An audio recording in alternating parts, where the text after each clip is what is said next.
Today we're with Mr. Kraft, who owns a house here in the Barrington area of Illinois, and we are going to evaluate a current water system that's currently in place in order to replace it. But before we decide that we're going to replace the system with a brand new system, we want to evaluate the plumbing, because the plumbing is a huge aspect of sizing and preparing for a new water piece of equipment. Hi, Mr. Kraft, how are you? Just fine, thanks. Our goal here today is to explain to the customer that would be watching this video that this is a home that's been remodeled once or twice, and it has its own private well. So we're going to take a look at how the water comes in from the outside through the concrete wall and into this home. And we want to take note of the fact that what's above Mr. Kraft is 1-inch plumbing that is servicing the entire home. That 1-inch plumbing provides both the cold and is a cold water feed for the water heater and for the cold water side of the entire house. So our goal at Angel Water is to size a piece of equipment that we're going to replace that he's had here in the past. And a couple of his complaints in the past have been water pressure, water quality, specifically white film, and also orange coloring that's showing up in the toilets and on his laundry. Am I pretty much correct? Right. Great.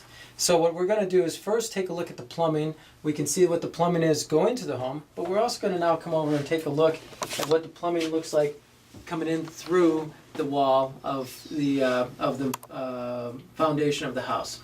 So we have 1-inch plumbing coming through the foundation. What that does is that's the water, that's the raw water that's sitting under the earth's crust, and a pump is under the earth pushing that water up through the earth, through his concrete wall, and through this junction that we see here.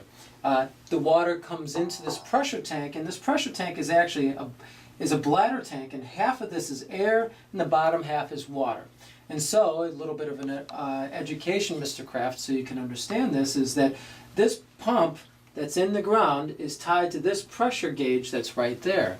And in essence, the pump turns on when the water pressure drops to about 40 or 50 psi, and that's when it's reading the pressure within this bladder. So as it gets lower, the pressure, the actual bladder has expanded.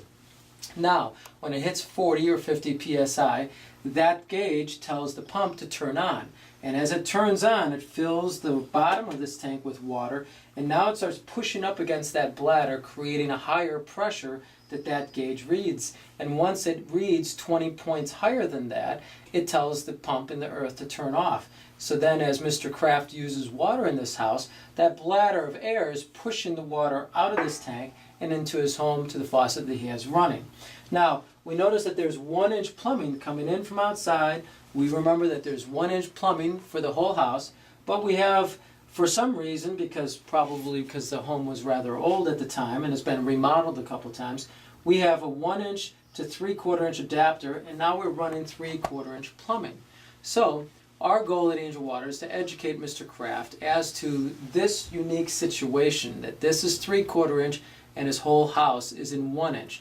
So he has the option, when he decides to choose a product with Angel Water, that we will, of course, install a 1-inch water softener for him, but our plumbers can also come in and replace this plumbing from this point all the way through and create a new T up here, and then bring 1-inch plumbing through the water softener, a new water softener, and back to his whole house, which is now, since it's been remodeled, has been plumbed in 1-inch.